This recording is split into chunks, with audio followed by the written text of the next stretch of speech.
Welcome, everyone. Thank you so much for joining us for this community conversation, Creating Space. We are going to begin with our land and labor acknowledgements. Thanks, Lydia. So, starting with our land acknowledgement, we acknowledge that we do statewide work and that work is on land stolen from Native and Indigenous people. Our office is on Duwamish land, and I too am currently on Duwamish land and recognize that they were the first people here and were forced to move. Understanding our place in history and understanding how we can better support Indigenous communities is ongoing work. Thanks, Luther. And for our labor acknowledgement, we acknowledge that we benefit from the prosperity of the United States, which was built on the labor of enslaved people. Please join us in expressing our deepest respect and gratitude for the descendants of those who built this country. Well, again, thank you all for being here. We're going to continue some housekeeping and then we're going to get into the exciting part of us not talking and our panelists talking. But until then, I am Luther. My pronouns are they, them, and I'm a program co-director at Artist Trust. I'm also a poet and editor born and raised in Seattle, specifically the South End. And my name is Lydia Boss. My pronouns are she, her, and I am Luther's program co-director at Artist Trust, and I'm also a visual artist. If you're not familiar with Artist Trust, we are a nonprofit organization serving Washington State artists of all disciplines through grants, resources, and professional development. Luther and I are here this evening to kick things off and to support our amazing panelists who are here with us tonight. In Artist Trust, we work to connect artists with information that helps them sustain their livelihoods as artists and such across Washington State. One of the biggest challenges facing artists across Washington State is access to space where they can make, develop, and present their work. So to us, the conversation, we hope to gain some insight on advice from our panelists, some insight from them. Hope you gain something to learn from them about when it comes to creating space and what it takes to do that. At the end of the webinar, we will have a Q&A for all of you to ask our lovely panelists questions about their experiences and things like that. If there is time, we'll hope to get to those answers for you, but feel free to ask them along the way and we'll take note of them throughout the conversation. This workshop is also being recorded and will be sent to you all within 2 weeks with a feedback form for you all to give us more feedback about other topics we're going to hit and just other things you want to learn. Now, no panel is complete without its moderator. And so at this time, I am very pleased to introduce you to our wonderful moderator for the evening, Olisa Enrico. Olisa is an artist, educator, and administrator who believes in the unique power of art to cultivate community and culture. A performing artist who prioritizes connection to emotional, spiritual, and cultural truth, Olisa writes, produces, and performs in a multi-dimensional magical manifestation of each moment. She's also the executive director of Cultural Space Agency, whose mission is to secure community-held spaces in which artists and culture thrive. Olisa, so grateful for your leadership this evening, and take it away. Ashe. Hello, everyone. It's so good to see these wonderful, amazing faces on my screen, and I am very honored to moderate this panel today. This panel about cultural space, ultimately.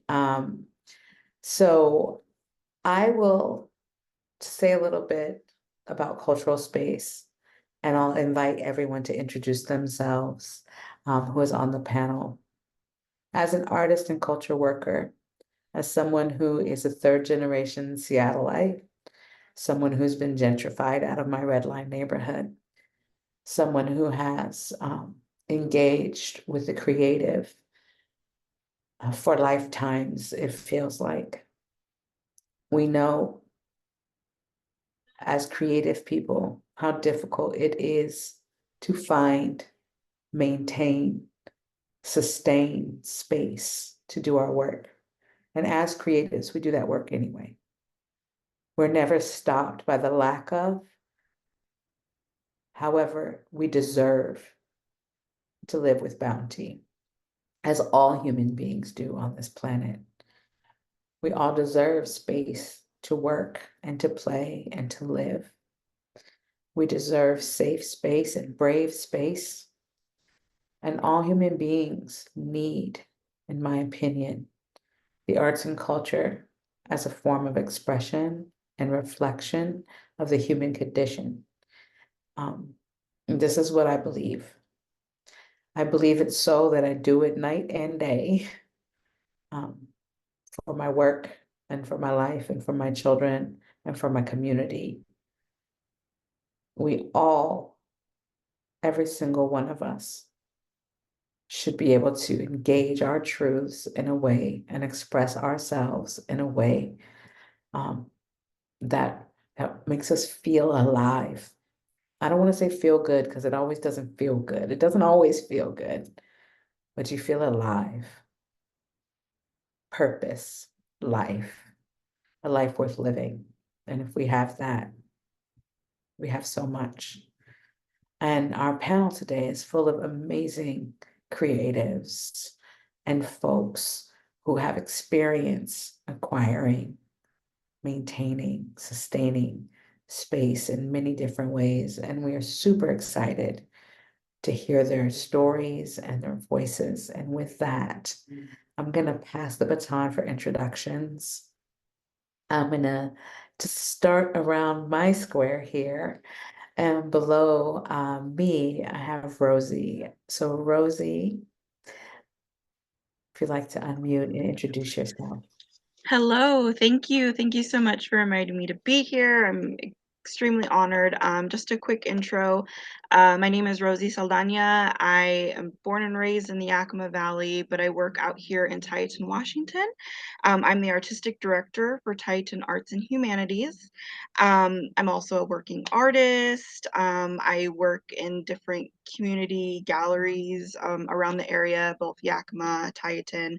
I'm also a member of Mezcla Collective, which is a group of Latina artists creating space and opportunity for people of color here in the Yakima, Central Washington area. Yeah, that's a little bit of me in a short bit of time, and I will pass it to Peggy. Thank you, Rosie, Lydia, Luther, Olisa. I am she, her, living in Seattle, Washington, occupying the land of Duwamish, Suquamish, Tulalip, and Muckleshoot nations. I'm not originally from Seattle. I'm originally from the Chicago area. I've been out in Seattle since the early 90s. I am an artist, choreographer, and I'm definitely a space lover and have been part of making spaces happen in the Seattle area since the early 90s. I will say that making space, I equate space with joy. And I'm stealing your word, Olisa, bravery. Creating space for me is definitely about creating points of connection, finding meeting places that hold possibility to make things happen. And I love to see things happening. And I'll stop there for the moment. And I'll pass it on to Neon. Thank you. Hi, my name is Dion. Neon Dion is what my artist name is. I'm from Tacoma, Washington, born and raised. And my space is called the Broadway Gallery. It's an opportunity to give people hope and access, something that I always seeked out or hoped I would find, and it wasn't always available. So it feels like a personal responsibility to grant that to everyone else. So yeah, community is something that's just a part of my DNA. It was baked into me from my elders, at a young age, and it's just like the default for me. So I always think about we, not me. And I'll pass it to Sam. Thank you very much. Thank you all for putting this together and inviting me. I have been trying to create space for what I like to think of as limitless possibilities for a long time now. Started very selfishly as trying to find place for me to make a lot of noise and set shit on fire and create whatever came to me. But it has evolved along the way to be a kind of accidental developer of space for other people. And something in the neighborhood of more than 500,000 square feet now of crazy and fun and exciting spaces for people in all different mediums. I founded Equinox Studios in Georgetown, which is the primary shenanigans that I purvey now, and working towards building a bunch of affordable housing and more affordable creation space so that people can afford to actually live near where they work. And now also working on the Georgetown steam plant in a wilder adventure of how do you make a crazy old steam plant into a community resource, going from extractive to actually generative and finding a way for it to give back to the community. So that's what I do these days. Awesome. So let's get into some of these questions, these prompts, more of in my day job as the executive director of Cultural Space Agency, I receive a lot of connection with arts and culture folks throughout the region around the need for space. And we know, talking to people and working with folks like Manny at Inspire Washington, that space is the #1 need across the state.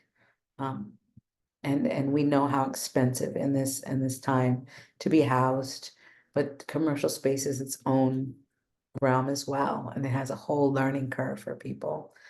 So we are very interested in this creating and sustaining artistic space and your story with that. So in a nutshell, give us the brief version about the origin story of your space.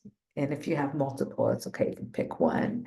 And the origin story of your space. Think about the acquisition, funding, and the goals, the why and the how. Is there anyone who feels like, oh, I know exactly what I want to say? You could jump right in. Or I can call you out. However you like to do it. Let's go backwards this time around the circle. So Sam, you jump in, then we'll do Neon, Peggy, and Rosie. How about that? Let's see.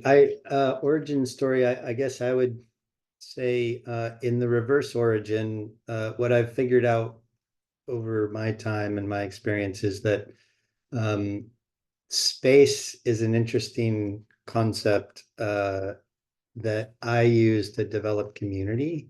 And so my end goal, in the beginning, I thought the end goal was space. I thought it was all about the physical place to do that creation, but have realized that in the end, looking backwards, that the space is a tool for building community and bringing people together, bringing people into relationship. And so what I've striven for now, I've had so many people believe in me and the different parts along this adventure that I have been blessed enough to be able to help create and bring people together. But the beautiful thing is when people come together and create that totally unique, I can't create, I can facilitate a way for people to come together. But so what my origin story is in starting looking at that physical space and having a really beautiful evolution to finding how those spaces actually create that possibility for people to come together. So Equinox, for example, started with 10 artists that we were displaced from a building in West Seattle, and we were kind of struggling to find a place, and found a place that was like 4 times the size of what we needed, and we took a leap. And the owner believed in us and said, "Sure, this sounds crazy enough. We'll lease it to a bunch of weirdos and people." And we were able to, over time, buy that building. We started by leasing it, and within 5 years, we were able to buy it. And then we've been able to leverage that building and the equity that our community has built within it, and brought to it. And we were able to buy the 2 buildings across the street and lease another building next door. And so now we have a kind of a campus of 4 buildings and 100,000 square feet of workspace and about 125 tenants in this on this block, in this very densely packed community space that we occupy, kind of the whole block. And occasionally we abscond with the right of way, and we throw giant events, and 10,000 people show up and get all crazy, giddy, standing around bonfires and exciting marching bands and music, and going through all the studios and bring the art out to the street, and it's pretty awesome. And we've been able to then evolve that, now leveraging all of this space and all of this equity in the community into this, now building new space, getting ready to build affordable housing for close to 2,000 people in phase 1, when we build 5 buildings and do amazing things. And I apologize, there's good music going on next door, so I'm going to shut up now and pass it on. Neon, we got more questions about all that, Sam, but we'll hold up. Neon.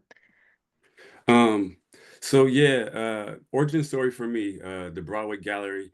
It's something I have been thinking about for a long time, in regard to just in Tacoma specifically, there not being very many galleries, but we have a lot of artists and a lot of just creatives, period.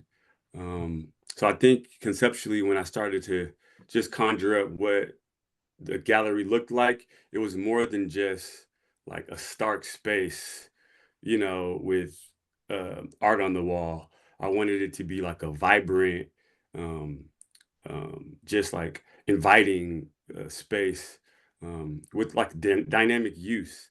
So event space was like my automatic like go-to. I'm like, if this could be an event space that has art on the wall, then it's a different concept of what a gallery even is. Um, and choosing a space that had some character, more than just, a new construction building with, white walls. So downtown Tacoma, we have a lot of historic buildings still. So I was lucky enough to find just the funkiest little space, with all these little bump outs and columns and just unique opportunities. But I knew that kind of changing what we considered a gallery, especially the optics of it, it would allow more access, because ultimately that's what I was trying to do, is create access for just multiple cultures and multiple demographics. Um, so yeah, I was scouted locations and uh, figured out a way to make it make sense. Um, and again, with the community engagement and access being just the cornerstone of what the Broadway Gallery is. And I was lucky to find it on Broadway. Uh, and that kind of obviously lend itself to what we ended up naming the space.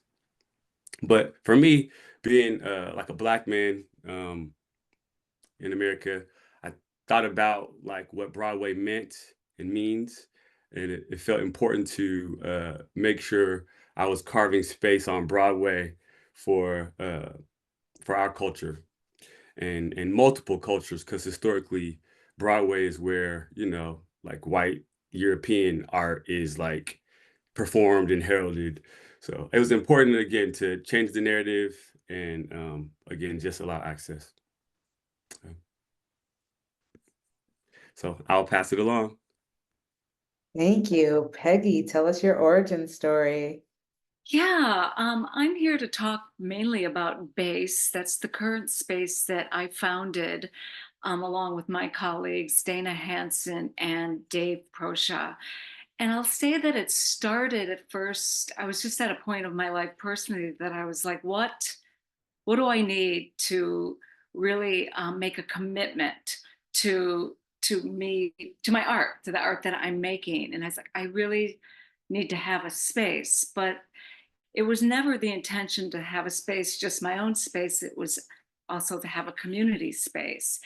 And I felt like by making a commitment um, to myself, I was making a commitment to myself and my community, and also just really making a commitment to a way of life, to art, and really to just simply being alive by having a space.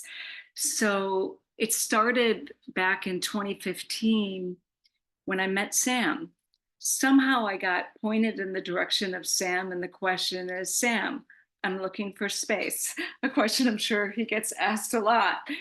And that's where it began. And he says, I think I might have something. And it was this is in Georgetown, south of Seattle. It was a huge building that I guess was an old furniture building. And it was not built out yet. So this gave my colleagues and I time to really think about what we wanted our mission to be, and what we wanted our programming to be. And we had a lot of brainstorming sessions, just the three of us. And we even brought some other people in. We did not know it was going to be called BASE at the time. But BASE was kind of the idea of a home base, a place to create, basically. And during that time, before our doors opened, we became a nonprofit. We felt like that was super important. And we signed a 10-year lease. And then the question of fundraising, this is the quick version of everything, but we definitely relied on people that we had known for a long time, because we had already been in the community for many, many years, just to help us get it off the ground. But mostly it was all done through volunteers. That's how we began. Everyone was volunteering their time, anywhere from putting the chairs together to making a sprung floor, all of it. And we couldn't actually start to do that until the walls were built up and our space became a space.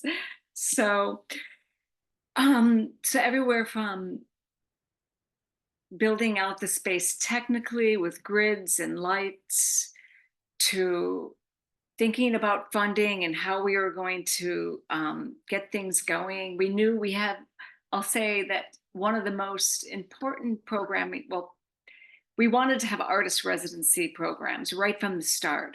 I knew right off that being able for an artist to come into a space and have unlimited time, access, leave their props in the space, be able to dive in and make a home for themselves, was really, really important. So, and we had a kitchen in the space for the idea that the artists could, make coffee in the morning, have a meal, a refrigerator, etc. So we started with the artist residency. At that time, the founders, we did the curation, but now we have stepped back from curating any of the artist residency programs, and we invite curators in to do the programming for us. And I don't know if that's enough for right now. Yeah, I think I'll just stop there. But those were sort of the beginnings. And I guess I'll just say that we've been going now for about 8 years. So a lot of change has happened from those initial steps that we took to now. So, okay, thank you. Thank you. Rosie, tell us your origin story. Oh gosh, okay, my origin story. Well, I think personally, being a person of color and growing up here in the Valley, I never really seen myself or my culture embedded in the art community in Yakima. And truthfully, I didn't even realize there really was an art community. Um, I mean, when I grew up, I never really knew like I could be an artist or there was these things to do as an artist. So after I got my degree and learned about different things I could do with my art, it was just kind of something that clicked in my head to where it's like, where is representation around here? Like, I don't see anybody that looks like me or that makes art like me in these various galleries around the area. So once I started working with Tieton Arts and Humanities as an intern, I've been fortunate enough to have a lot of creative freedom to, start thinking of different ideas for different programming and embedding different shows and things like that into what we're already doing. So now being the artistic director, I'm super fortunate enough to have made all these connections with different artists around the Valley. Um, to help bring in the more diverse voices and diverse shows. So that's been really great. But I think making connections is the best way I can say is what I'm able to do, what I'm doing now. The community here is just so supportive of creating spaces of diverse artists and diverse voices, and also wanting these spaces. For example, with the Mescla Collective, we've received nothing but an outpour of support. We fortunately don't even pay for the space that we are doing different shows and all these things because the community wants these to happen. They say, use our walls, let's do this, let's do that, go for it, do what you need to do. So that's been super, super amazing. Um, but I think it's just shows how hungry our community is for um, the diverse artwork and different opinions and different people. I mean, we have various galleries around the area, and they're great, they're terrific, but a lot of the shows that they put on, they don't really reflect the type of artwork that the people of color in this community do. You can only have so many landscape shows, or abstract art, which is great and beautiful, and I appreciate it. But our culture is rooted in so much more and wants to showcase so much more different voices and opinions that we need different areas to do this.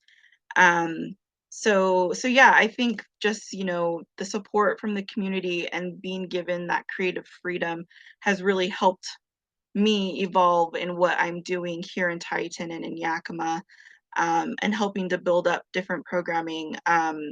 Like I said, I started with Tieton Arts and Humanities, and we had various, gallery shows throughout the year, but and different community events. But we've helped build these up and make them more diverse, and reached out to different areas around the valley where people were like, oh, I didn't even know you guys were doing that. Sure, we'll put in some artwork, and these are, diverse people of color that never knew about these things. So again, just going back, like growing up not knowing about these, every time I meet somebody, specifically an artist, I'm like, hey, you should apply to this, or hey, you should do that. And a lot of artists around here aren't used to even going into galleries, going into museums. So when they hear about these opportunities, it's like, I don't really know how to approach this, but we've been really key and like, okay, well, this is the application, let's show you how to do this, let's show you how to do that. And that's a really big goal with Mezcla is, trying to create these different workshops to show people how to do an artist resume, to show people how to put a wire on the back of your painting, so so yeah, that was a lot, but I think it's just community support and creative freedom, which again, I've been lucky enough to have with my position here. So I'll stop there. It's beautiful. I hear some themes that emerge through your origin stories. Wonderful themes of vision, clearly seeing something that you want in space, having or creating access, meaning and purpose, desire to control your own narrative, to tell your own story, to be in community. And though it might feel it comes from a centered place of self, it is not only for you, it's for the art and the people and representation. And in that passion of creative freedom is what I hear, the threads that tie all of these origin stories together. And as we know, there are boundaries and barriers in the work as you're going.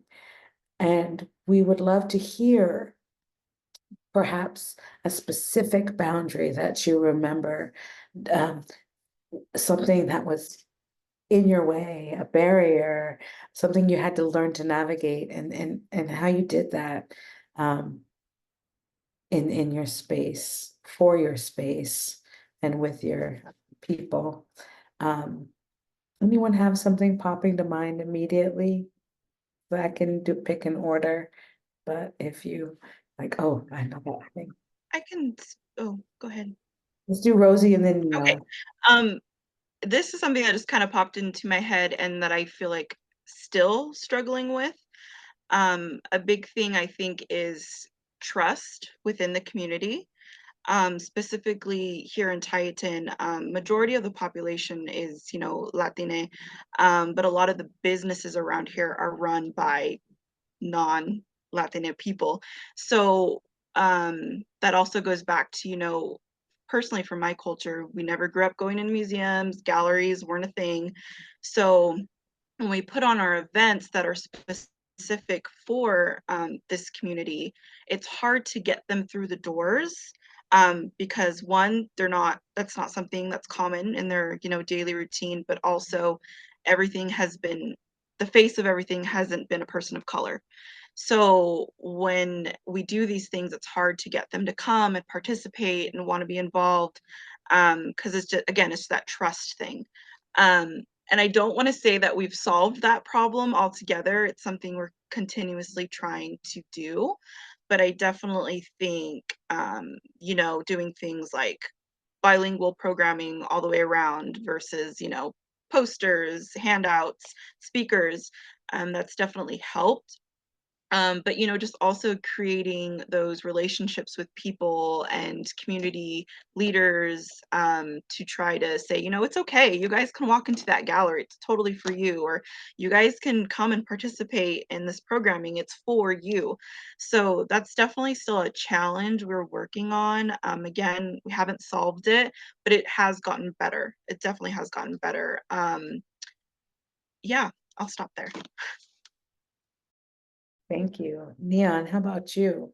What is that barrier that you've had to address from your position, from who you are?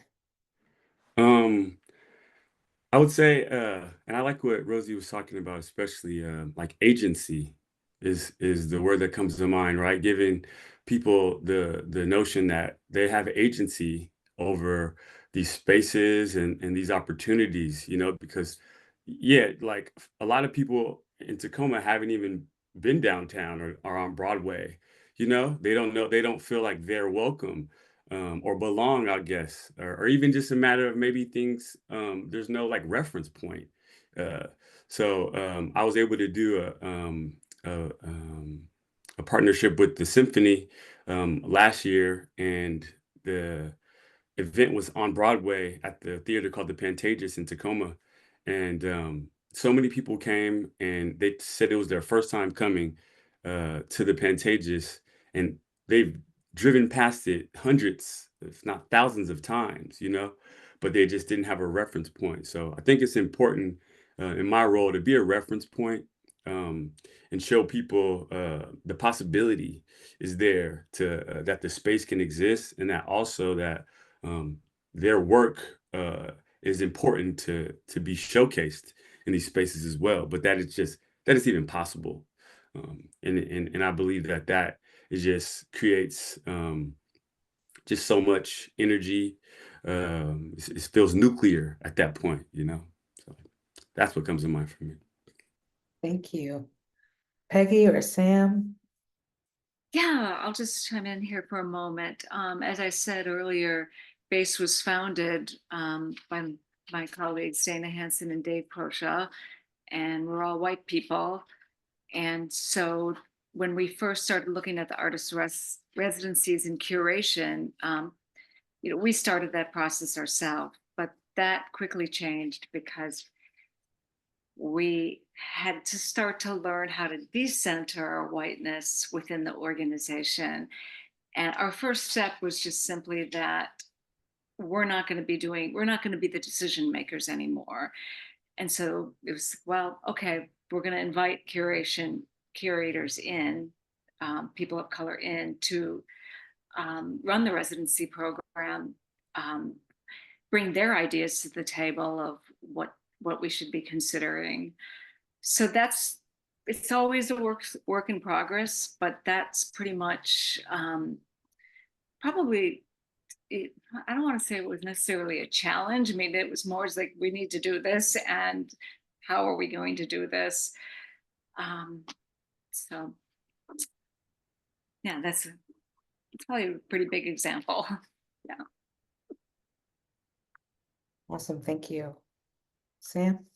Yeah, I think similarly, I mean, I've had all kinds of challenges of banging my head on the wall every day trying to figure out one thing or another, from funding to politics to capitalism, all the different lovely things. But I think like with the steam plant right now, and with Equinox, our biggest challenge is changing the structure, changing the opportunity, I guess. We're really good at getting people who feel empowered to show up, really good at getting them to show up, really good at getting people to come from all corners of the city if they feel empowered and if the system helps them feel empowered. But we have struggled over the years to actually make our spaces feel and be invited to the people who are historically left out. And so like with the steam plant project right now, that's our biggest issue, I think, right now, is how do we do this in a different way than all of these types of things have historically been done. So, how do we make the steam plant be a resource to communities that don't feel it's accessible to them? Like Rosie was saying about just sort of that community understanding that like, this is not really for us. This is for the white people. This is for other people. How do we break that system? And I know we can't necessarily break capitalism or break racism or all of these things in one step, but for these places that we're creating, that challenge is how do we do it in the little bits, in the one at a time that we're doing? How do we actually not continue the old bullshit and actually make a change and use the resource that we've been blessed enough to be a part of and to help create? How do we actually translate that? And I think to Peggy's thought of curation is like, how do we get out of the way and empower people who've been left out to come in and do it, but not be like, oh, hey, this is for you and here you go, bye. But like, how do we actually use the resources that we've been given and carry those forward for other people that can actually then change that dynamic and that narrative? So that, I think that's the biggest thing that we're struggling with now is how to burn it all down and start over. Sorry. Don't be sorry. Don't be sorry. Truth is hard to tell sometimes, especially in a way that can be understood and heard. I hear so many through lines in this, reaching the people and allowing them and providing a mirror for them to see themselves in a space, building trust and relationship and agency, and changing the master narrative by allowing for folks to tell their own stories and to be themselves, and recognize that they belong everywhere, that I belong everywhere. This is something that I address daily in my work as an artist, and also in my work in my day job. We do belong, and we recognizing the structural and infrastructure of racism and capitalism that keeps so many of us out at the margins, and the leveling of the playing field, especially in the realm of real estate, knowing that we're on stolen land built by stolen people, and to then give those same folks access back is scary for the system. To say, oh, no, you can't have some of this is very scary. And they'll never say that, so we have to do it ourselves. So thank you all for that truth of centering the art and the humans and community. With that, we're going to do a short answer one before we look to the audience participants for any questions. So if y'all have questions, drop them in the chat. If you want to hear more about a specific thing, if you want to understand a certain process, please drop that in the chat. And also, I'll plug myself later, but I love to talk to people. I have open office hours with my day job, so come see me. We could talk about real estate and development. So access is a huge thing. It's a huge thing. My theater company, Ashe Theater, we don't have a space, but what we have had over these years is community support and access. Folks who have spaces have opened their doors for us, and we're blessed, but it's nepotism. They know us, they trust us, right?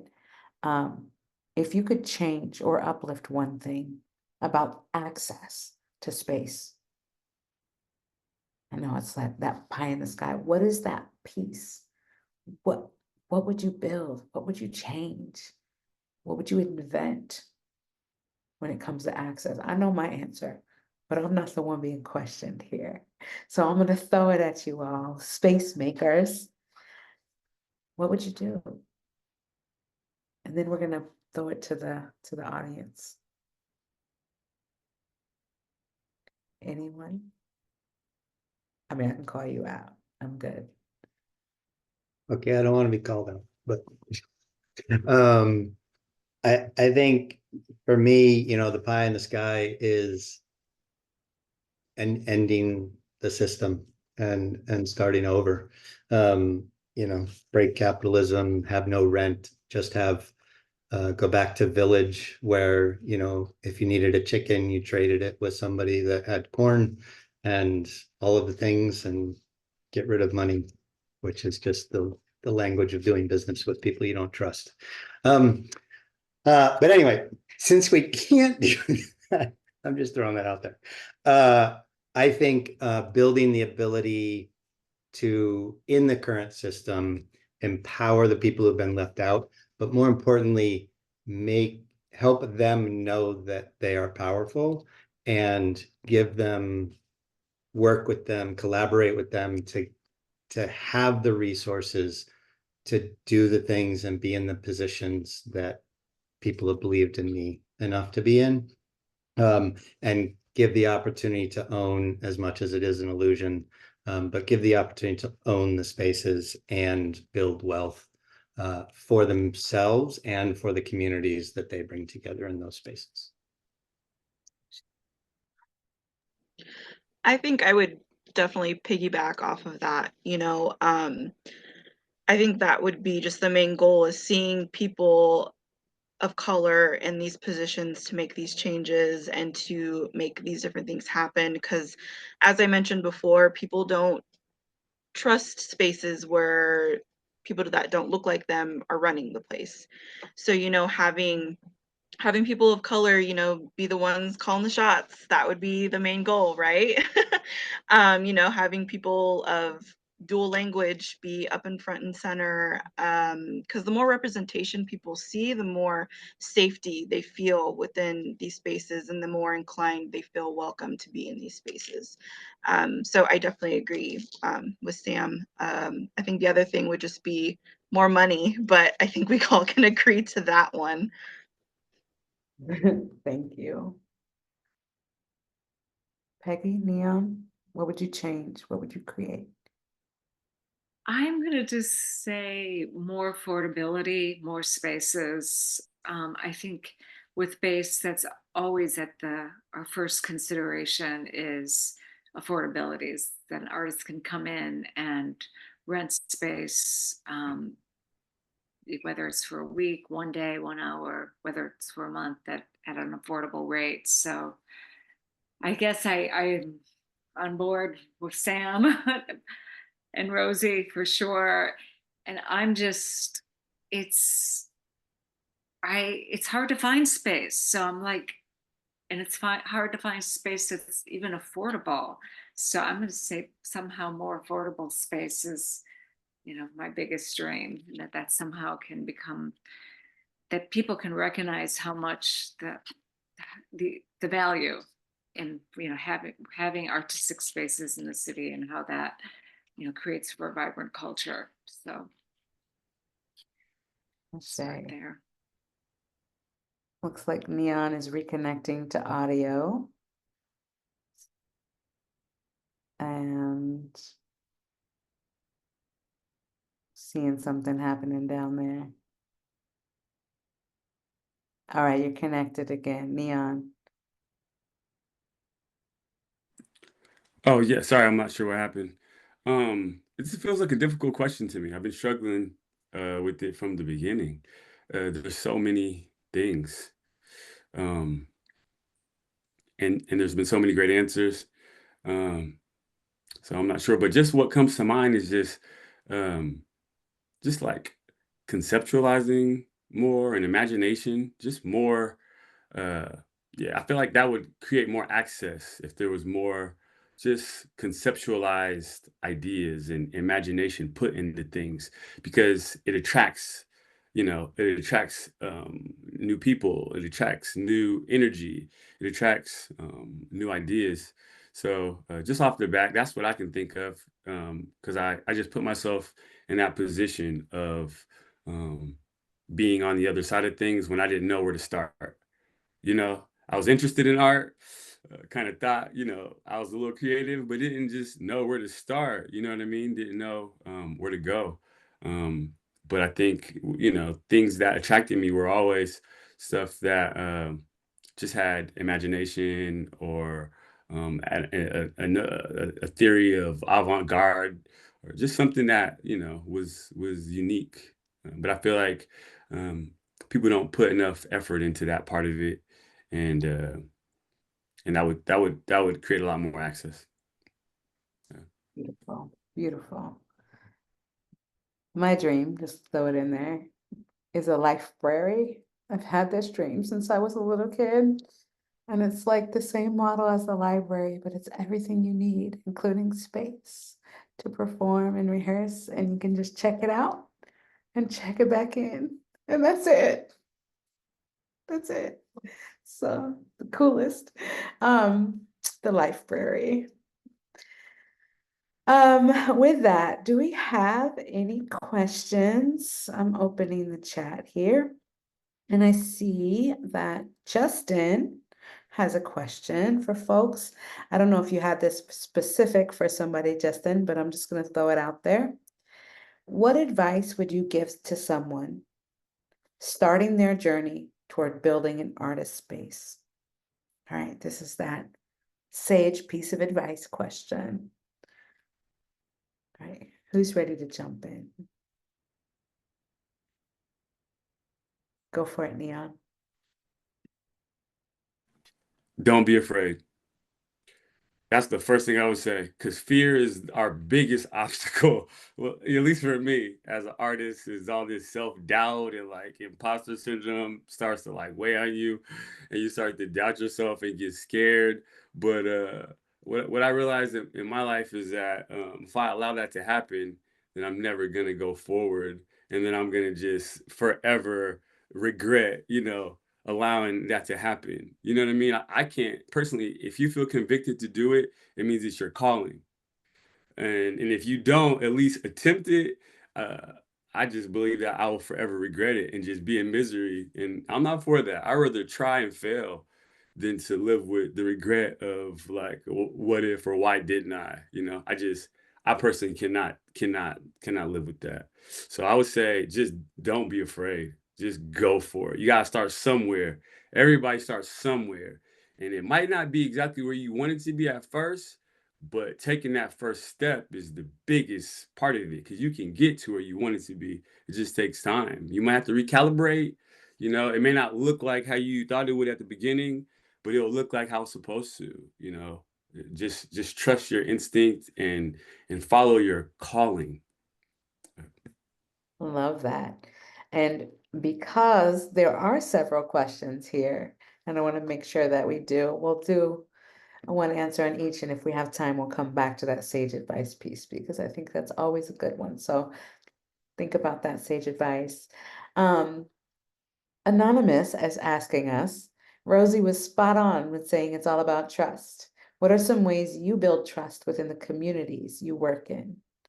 So if there's somebody that really thinks about building trust, I know, Rosie, you talked about being with people, seeing themselves.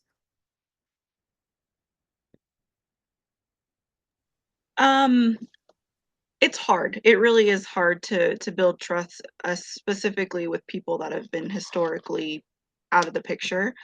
But I guess my best advice is just trying to create your community and find your people to where you can make those connections.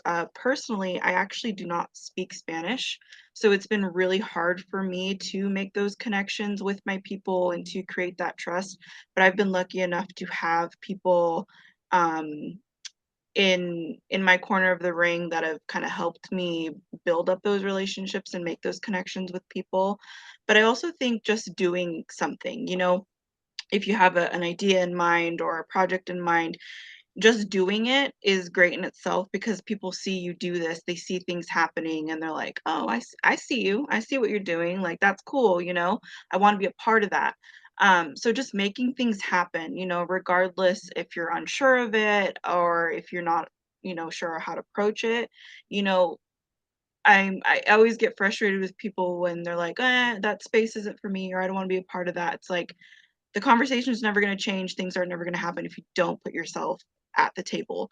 So, doing these things, making things happen, I think that really shows to people that um, they can trust you and they can rely on things that you're going to do in the future, because you stepped up and you made it happen. Um, so yeah, I mean, again, I personally struggle with trying to connect to my community, but it's gotten so much better over the years, and I've had many people help me along the way. So yeah. Thank you. Thank you. And then Ray, I'm going to read this to them. However, I'm unsure what the question is, but if someone hears the question when I read it, feel free to respond. Ray says, I'm a visual artist with disability, having blind judging to be included in a show is important to me. I'm accomplished if I'm selected. What I don't like is an effort to set me aside as different, like saying, crypt this way, is what I'm struggling with. I struggle with my work being valued as a less artistic. I don't hear a question. However, I do hear a very powerful statement in that as an artist, you want to be seen for your art and not necessarily for your disability. And if there is a question within that, please feel free to add it to the question. But I just want to say, Ashe, I understand that. Yeah. And then we have Kenya. How did taking on commercial space, this is a big one, all right. How did taking on commercial space change your artistic practice? What did the financial planning process look like? Sam, you laughed, so I know you have something to say. I'm going to call you on this because you said, I started this because I wanted to blow things up and make things. So I'm wondering, are you still blowing things up and make things? But yeah, I started like 30 some years ago now, trying to create space for me to make art and do things. And unfortunately, I spend way too much time answering email and doing administrative and accounting and everything else. So my word to people starting out is don't give up on your art every day. Like, just keep doing it so that it doesn't slip away. But with that, I am also the most blessed person I know in that I get to show up and be around a couple hundred people doing incredibly cool shit every day. And so I get to be immersed in it. And I've kind of become aware that my creative practice is really more in the giant interactive people in place sculptures that have become sort of this community development and building this art community and the neighborhood interactions and relationships. And I just want to say one thing, following on Neon and Elise or Rosie, is show up. Like, how do you start? You just show up and keep showing up and keep doing it. And how do you build trust? You show up and you keep showing up and you keep doing it. And I think those are the most important things. It's not magic. So the other people are not magic, or any more magic or less magic than you are, I should say. But it's the showing up and the just putting in the time and believing in yourself and your abilities, and then finding people for support and finding people to support and finding that balance. yeah. Peggy. Yeah, I have to piggyback off of this one too, because I don't see myself as an artist administrator. And I've had to keep a balance between doing my own work and showing up and learning new skills. For example, with bass, I became bass's bookkeeper probably for the first 5 years, doing all kinds of scheduling stuff, showing up, when something was needed, cleaning, all of it. But as long as I could show up for my own work in the ways that I needed to, even if it was just going into the space, lying down and looking up at the ceiling, that fed me. And so but it definitely was a balance. And it's okay, because in those gritty moments where you're like, I don't know what I'm doing. And it's the joy that comes back from seeing, so many artists doing their work. It's like, this is such a good, it moves way beyond me. Bass has moved way beyond my, what I ever thought it would be. And in speaking back to trust, learning, just listening, like, forget about what I really think it needs to be and listen to what it's called to wanting to be and what it's needed to be by the community that's come in. And just trusting that process and getting out of the way of what I think it needs to be. So those are a few things that I definitely have encountered through the process of, the as space continues to evolve, and where it was from the early days until this moment. So Thank you for that. yeah. Now, before we come back to that sage piece of advice bit that I said I was going to come back to, I want to just uplift what Kenya was really, I could hear some technical needs in here. When Kenya asked, what did the financial planning look like? At CSA, we run a program called Build Art Space Equitably. And we are putting in a program beyond base that supports people in this journey, this learning. And that is a huge piece. Feasibility, finance, loans. So I know that you can't really lay it all out. What does the whole process look like? But perhaps this is the precursor to the sage advice, but on the financial piece, right? One thing I love about your story, Sam, is the multiple ways that you structure the properties for ownership. The different properties have different financial structures and different owners. And there's something somebody else said about being creative. I think it was Neon. And one thing I've been learning in my day job is that ownership of real estate is really a creative endeavor, and that we think there's one way to do it, and there are so many ways, unlimited ways to acquire and own space. Blew my mind because I was not taught any of this coming up. So the question, what did the financial planning look like? Let's bring that in. What is one creative financial effort that you've made? I'm going to twist that a little bit, recognizing that. So anyone can come from anyone. Rosie, I heard this where you said community supported us. We haven't paid for space because they needed it so bad. So that's community collaboration. That's a creative way to have space. What's another one? How did you pay for your space, yo? I'll just a couple of quick things. Yeah, financing is not magic, and it doesn't it is incredibly complicated, or it can be. And I've done from the whole spectrum of like finding change under the seat in my car to make the rent payment, to being the most in debt person I know at like, I don't know, $50 million in debt or something. But the most I think the thing is, the